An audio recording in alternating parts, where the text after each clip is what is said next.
That's how my birthday dinner began, with laughter that wasn't for me. They sat there, my sister Mona, my nephew Arjun, my so-called best friend Syra, sipping on red wine I paid for, at a table I reserved, pretending not to notice the woman whose name was on the bill. Now I know how this sounds. Maybe you're thinking I'm being dramatic, but when I tell you this wasn't about one dinner, this was about years of giving, of being the one who always said, "It's okay, I'll handle it," even when my bank account screamed otherwise. The ice water moment. They forgot my birthday dinner, and when I say forgot, I mean they planned a family dinner at my favorite place on my birthday without inviting me. I only found out because the restaurant manager called me that morning to confirm my card on file for Mona's reservation. That's when it hit me. Not just that they forgot, but that they used my name, my money, and didn't even think I'd notice. $385. That's how much the last dinner cost when we went there together last year. I paid, of course, $385 plus tip, and that night they all said, "Next time it's on us." Apparently, next time meant on my birthday. The emotional wound. I've always been the giver, the dependable one. The one who showed up with casseroles when someone was sick, loaned money when bills were overdue, and smiled through the silence when no one said thank you. But this dinner, this forgotten birthday, it cracked something open in me. You see, it's not about the cake. It's about what the cake represented. Years of quiet sacrifice. Example number 1, the loan that became a gift. 2 years ago, Mona called me crying. Her electricity had been cut off. She needed just $300 to keep the lights on till next month. I transferred $300 that night. Next month came. No repayment. Then next year, still nothing. She later bought herself a $900 iPhone and posted about new beginnings. I told myself, let it go, she's family. But family shouldn't make you feel like an ATM with feelings. Example number 2, the emergency car payment. My nephew Arjun, he's 24, full of excuses. Last year he begged me to help him cover his car payment. Just $650, Mussy, or they'll take my car. I paid it. 2 weeks later, he showed up in a brand new pair of Air Jordans and a gold chain. I smiled, but something twisted in my stomach. Because deep down I knew he wasn't broke. He was just comfortable lying to me. Example number 3. The investment, Syra, my best friend of 20 years, convinced me to invest $2,000 into her handmade candle business. She promised I'd be a partner. 3 months later, I saw her selling her own brand at a local market. My name? Gone. When I asked her about it, she said, "Oh, Auntie, it got too complicated with your name on the paperwork. But I'll make it up to you." She never did. Example number 4. The mother's hospital bill. When my mother fell sick, I was the one who cleared the hospital balance, by $780. I didn't mind, she was my mother. But when the family group chat started celebrating how much Mona handled for Mom, I stayed quiet. Because if you point out who actually paid, you sound bitter. And I was tired of being called bitter when I was just broke and disappointed. Example number 5. The vacation. 2 years ago, we all went to Goa for Mona's birthday. She told everyone, "Auntie's treating us," like it was a fun surprise. I had already paid the Airbnb deposit, $460. She charged meals to my card, accidentally, another $380. By the time I got home, I'd spent over $200 on her birthday trip, and not one thank you, not one. Pattern of manipulation. It wasn't about the money, it was about the pattern. Every story ended the same way. I gave, they forgot. I cried, they laughed. I helped, they disappeared. They treated my kindness like a bottomless wallet with no memory. But this birthday, the one they forgot, was the night my memory got sharp. The dinner scene. So there I was, standing in that overpriced restaurant lobby, holding a $12 cake from the supermarket with my name scrawled in chocolate. Mona's friends were already halfway through appetizers, the prawn skewers I once couldn't afford to order for myself. When she saw me, she blinked twice, then forced a laugh. "Oh my God, you did come!" Like I was a stranger crashing her event. Everyone froze. Someone awkwardly poured me a glass of water. The waiter looked at me confused because my card was on file for the table. That's when I realized they hadn't forgotten my birthday.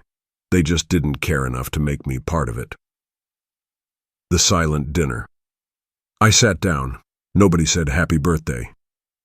They talked over me about vacation plans that apparently didn't include me. My hands were trembling. I could feel my pulse in my throat. I stared at the empty plate in front of me. The cake box felt heavy, like shame. Then Mona looked at me and said, "You shouldn't have brought dessert. We already ordered."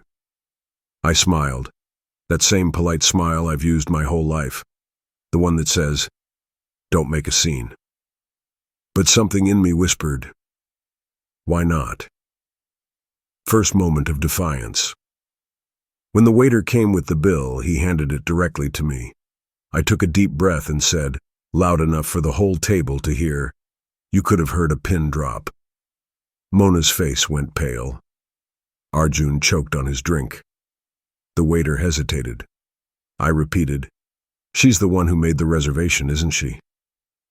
Then I stood up, took my cake, and said, "I hope you all enjoy the meal. This one's on me, just like the last 12 years. And I walked out. The bucket of ice water. Part 2. The night air outside was cold, almost cleansing. But as I walked to my car, the tears came. Angry, hot, unstoppable. I wasn't crying because they forgot my birthday. I was crying because I finally remembered myself. That was the last dinner I ever paid for. But it wasn't the end of the story. Because when I started saying no, they didn't back off. They fought back. They started calling me unstable, ungrateful, dramatic. They whispered that maybe I was losing it. And that's when I realized they weren't just taking my money. They were trying to take my reputation. That's when I decided, if they wanted war, they were going to get lawyers, receipts, and truth. Because forgiveness doesn't mean letting someone rob you twice. The morning after that so-called birthday dinner, I woke up with swollen eyes and a strange calm in my chest. It was the kind of calm that comes when you finally stop begging people to see your worth. My phone had 15 missed calls, all from Mona. No happy birthday, just, why would you embarrass me like that? You made me look like a fool in front of everyone. If you needed attention, you could have just said so. I stared at those messages and laughed, a low, bitter laugh that surprised even me. Because for the first time in years, I realized I didn't owe anyone an explanation. The decision. That day, I made a decision that changed everything. No more loans, no more emotional blackmail, no more guilt dressed up as family love. I didn't announce it. I just started acting like a woman who remembered what she'd given. First stop, the bank. Scene 1. The bank. I walked into the branch wearing my old gray shawl, the same one I wore the day I co-signed Mona's loan 3 years ago. The smell of sanitizer and cheap coffee hit me like memory. The teller, a young man named Samir, smiled and asked, "How can I help you, ma'am?" I said calmly, "I want to remove my name from any account that doesn't serve me." He looked surprised. "Joint account?" "Yes," I said. "Joint account with my sister, Mona Sharma." He pulled up the file and frowned. "Ma'am, there's quite a bit of money movement here, around $4,000 withdrawn in the last month." I blinked. "Excuse me?" He turned the screen. There it was. Transactions I didn't make. transfers labeled emergency and utilities, all signed under my digital authorization. Apparently, Mona still had access to my old banking app. The calm in my chest turned to fire. I asked Samir to print every transaction, every cent. When the papers came out, they looked like a receipt for my own stupidity. But for the first time, I didn't feel weak. I felt ready. "Close it," I said, immediately. He nodded. "We'll also update your mobile number and issue a new security PIN." When he handed me the documents, he whispered, "You'd be surprised, ma'am, how often this happens, especially with family." That small moment, that quiet validation, it meant more than he knew. I wasn't crazy. I was just finally waking up. Scene 2. The locks. When I got home, I called a locksmith. It cost me $220 to change all the locks. For a woman who used to spend $200 on other people's vacations, $220 felt like freedom money. As he worked, the locksmith, an older man with kind eyes, said, "Break-ins don't always come through the door, ma'am. Sometimes they happen through trust." I nearly cried. Because he was right. The people who hurt me didn't steal things. They stole access. When he left, I made myself a cup of tea and sat in silence, feeling like I was sitting in a house that finally belonged to me again. Scene 3. The gaslighting. But of course, Mona didn't stay silent for long. She showed up at my door that evening. Loud, furious, pretending to be hurt. "Why are you changing the locks?" she demanded. "You're acting paranoid. You know I'd never steal from you." I stood there, my hand still on the door, and said, "Then why were there $4,000 worth of withdrawals on my account?" Her eyes widened. "That's not me. Maybe your bank made a mistake." Gaslighting. Textbook. I almost laughed. For years I would have believed her. But this time, I had the receipts. Literally. I held up the paper stack. "You signed it, right here. You even labeled one new dress for Mona's party." She froze. Then her expression turned cold. "You're sick, you know that? Always playing the victim." That line, "You're playing the victim," used to destroy me. But that day it just made me stronger. "Then I'll be the best-dressed victim you've ever seen," I said, and closed the door. Scene 4. The ally. A week later, I ran into Anita, my neighbor, a retired school principal who'd always had quiet eyes and a knowing smile. She asked gently, "You've been quiet lately. Everything okay?" I hesitated, then told her everything. About the dinner, the loans, the stolen money. She nodded slowly. Then she told me her own story, about her brother who'd forged her signature to sell family land. "I spent years thinking I was crazy," she said, "until I realized that guilt is the leash manipulators use to keep us quiet." We sat on the bench outside our apartments, drinking instant coffee, two women bonded by betrayal, but also by rebirth. That day, Anita became my first true ally. She looked me in the eye and said, "You've been financing their comfort at the cost of your peace. It's time you start earning interest on your own boundaries." That line stuck with me. Earning interest on my boundaries. Scene 5. The discovery. One evening, while organizing old files, I found something that made my stomach drop. An envelope from the loan company. Inside, a letter addressed to me and Mona. Apparently, the joint loan I'd co-signed was still active, and she'd defaulted on the last 3 payments. Balance due, $8,732. I called the company immediately. The representative confirmed, "Yes, Ms. Sharma, you're still legally responsible." My hands went cold. For a second, I couldn't breathe. All those years of being the nice sister, and she'd tied my financial future to her debt. I hung up, then called my lawyer. Scene 6. The lawyer. Mr. Patel, my lawyer, was a patient man who'd known my family for years. When I walked into his office, he sighed. "Let me guess, Mona again?" I nodded. "She's defaulted on a loan I co-signed." He leaned back and said, "You're not the first client to sit in that chair because of misplaced love, but you can get out of it if you're ready to stop protecting her."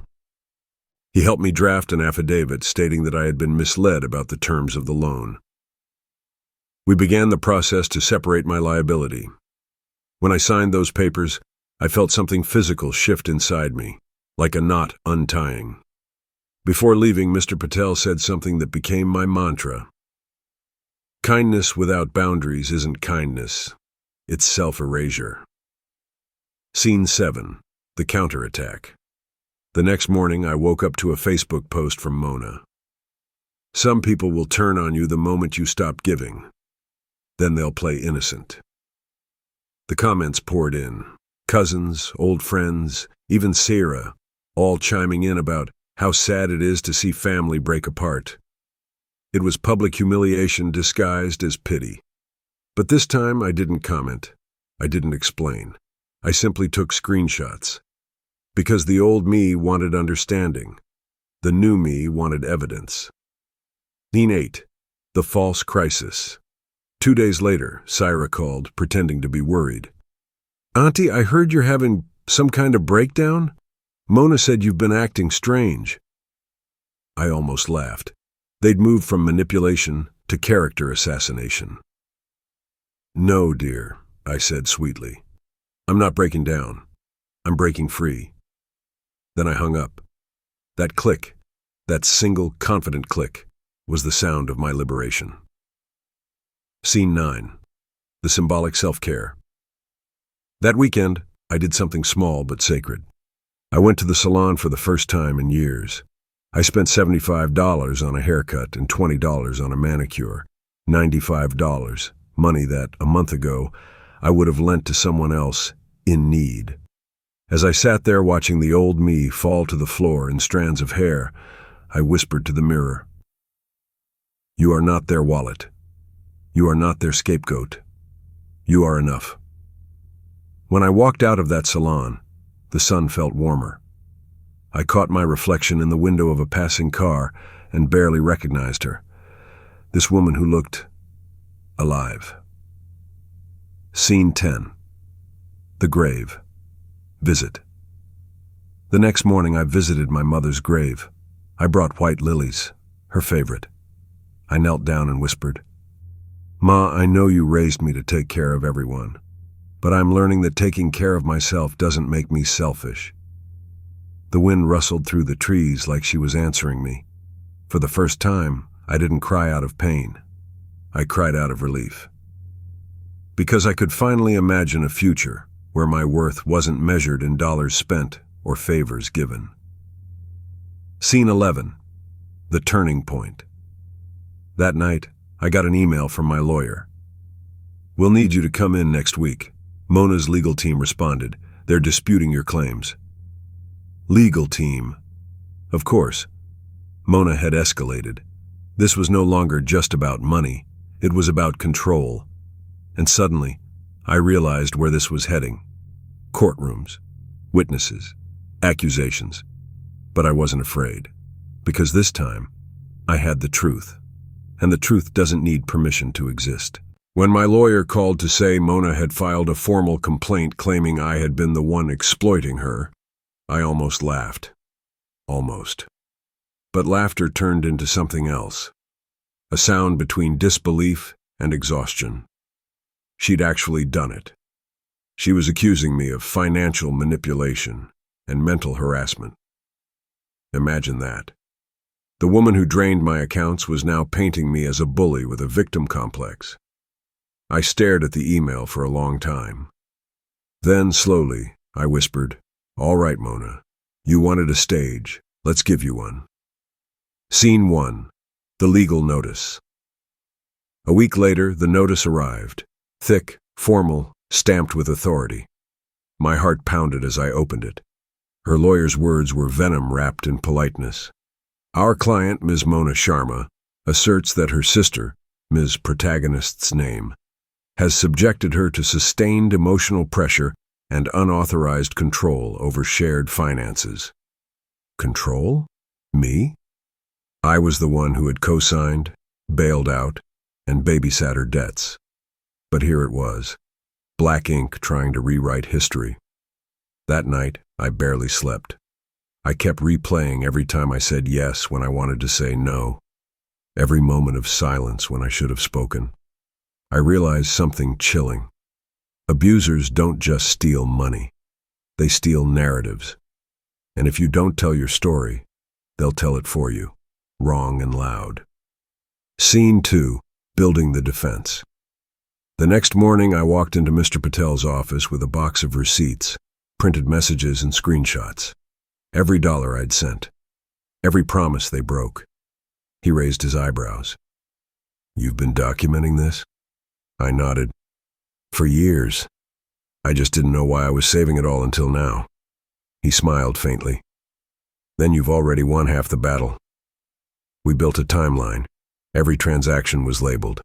$300, emergency light bill, $650, car payment, $2,000, candle business investment, while $780, hospital payment, $200, Goa trip, $4,000, unauthorized withdrawals, total $9,930, nearly $10,000, and over 12 years of emotional labor.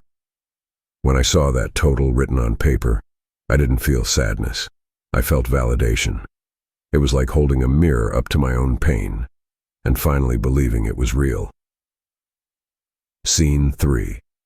The antagonist's escalation. Mona wasn't quiet either.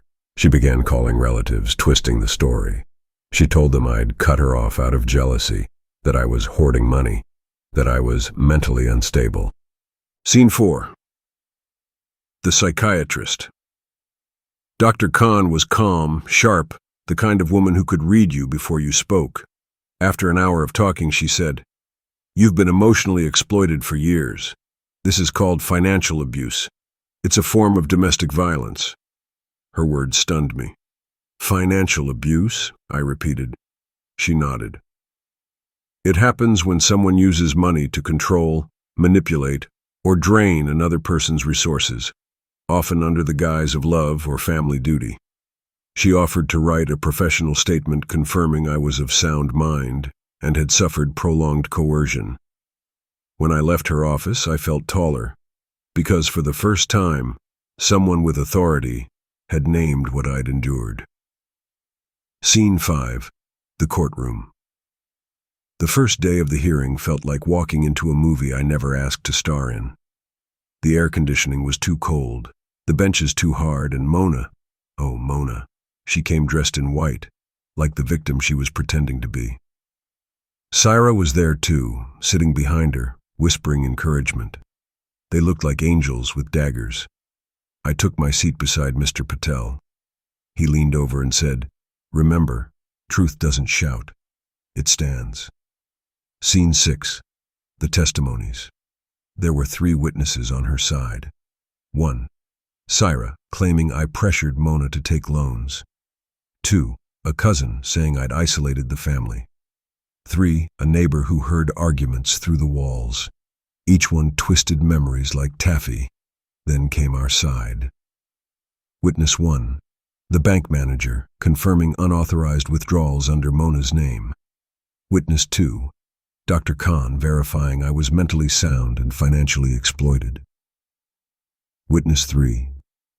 Anita, my neighbor, calm and firm, saying, "I've seen this woman cry over bills she didn't owe and stand alone when her family mocked her.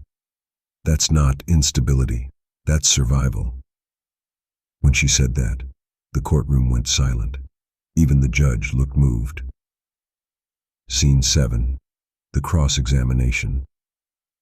Then came the part I'd dreaded, facing Mona directly. Her lawyer tried to paint me as controlling. "Miss Sharma, isn't it true you monitored your sister's finances?" I leaned forward. "Yes, because I was the one paying them." "Did you ever demand repayment?" "No." "Then how can you call it exploitation?" Because silence isn't consent, it's exhaustion. You could feel the shift in the room. People began listening differently. Mona fidgeted, her face tightened. Then, unable to resist, she blurted, "You always think you're better than everyone, just because you make more money." Her lawyer tried to shush her, but it was too late. That outburst revealed everything.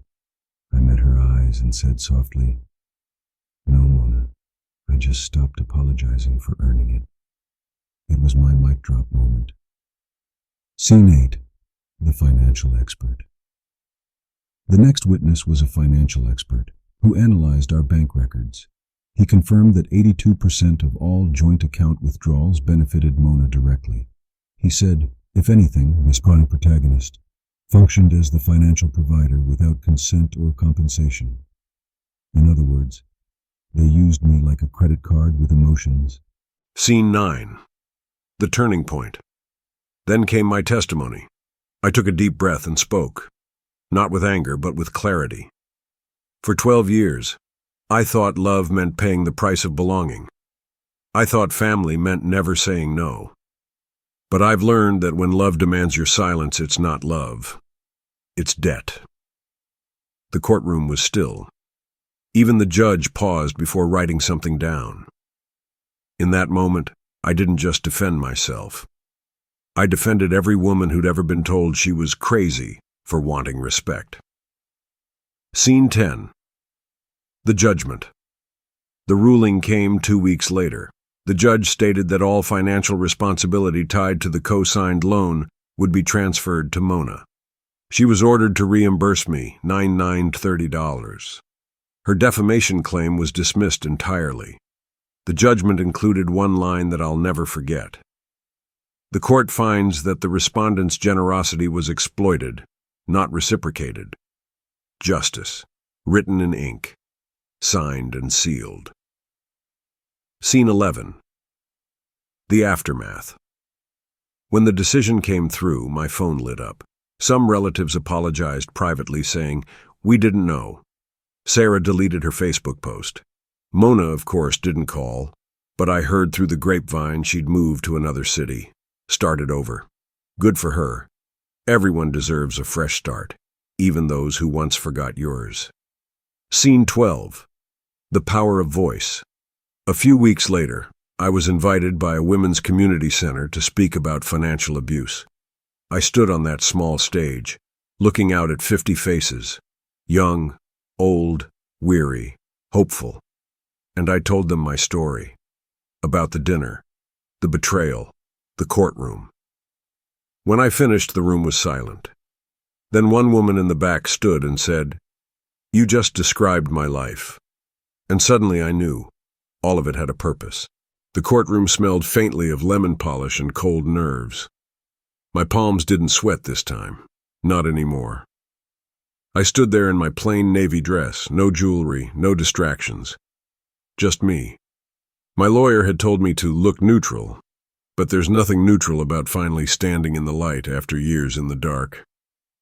Across the aisle sat my sister. Her pearl earrings glinted under the fluorescent lights. She didn't look at me, not once. The judge cleared his throat. "Ms. Alvarez," he said, "we've reviewed the evidence you provided, the bank statements, transfers, and communication records." He paused, and in that pause, I swear I could hear every birthday I'd ever spent alone. Every phone call that ended with, "I'll pay you back soon." Every night I told myself, family means forgiveness. But then he continued. The court finds that the funds in question were loans, not gifts. Ms. Alvarez is entitled to reimbursement totaling $7,200 plus legal costs. I didn't cry. I smiled. Just slightly. Because it wasn't about the money anymore. It was about finally being seen. Scene. After the verdict. Outside the courthouse, the air felt different. Sharper. Cleaner. My friend Linda hugged me so tight I could barely breathe. "You did it," she whispered. "You finally stood up." And for the first time, I believed her. Later that night, I stopped by the little Italian restaurant on 5th, the one I'd planned to go to for my birthday before the family forgot. This time I booked a table for one. I ordered the $34 lasagna I'd always thought was too expensive. I sipped a $12 glass of red wine, and when the waiter asked if I wanted dessert, I said, "Yes, the chocolate one, the fancy one." When he brought it, I lit the candle myself. One single flame, just for me. I whispered, "Happy birthday," and meant it. Scene, consequences. It took a few weeks, but word spread fast. The family group chat went quiet after the court ruling. Jacob texted once. It didn't have to go this far. I didn't reply. Maya sent a short email. "I'm sorry, I didn't know." That one, I answered. I told her, "I love you, but you'll need to learn what love looks like, not what it costs." As for my sister, she called once, left a voicemail I never listened to. I deleted it without pressing play. Some debts can't be repaid in cash, only in distance. Scene. New boundaries. A few months later, I did something that felt symbolic. I changed my locks, not because I feared anyone breaking in, but because I finally wanted to choose who could. I repainted my front door, bright teal, my favorite color, though I'd always said it was too loud for the neighborhood. I bought fresh sunflowers every Sunday, not for decoration, for proof that joy could live here again. And I opened a savings account. The name? Self-Respect Fund. Automatic deposit, $200 a month, for spa days, for travel, for peace. No withdrawals for guilt. Final reflection. You know, people love to say family is everything. But here's what they don't tell you. Family can also be the thing that teaches you how much you've been willing to give without being given back. They forgot my birthday dinner, but I didn't forget their secrets. And now I don't need to, because I don't carry them anymore. My name is Lydia Alvarez. I'm 52 years old, and I've finally learned that self-worth isn't built on what others remember. It's built on what you refuse to forget about yourself.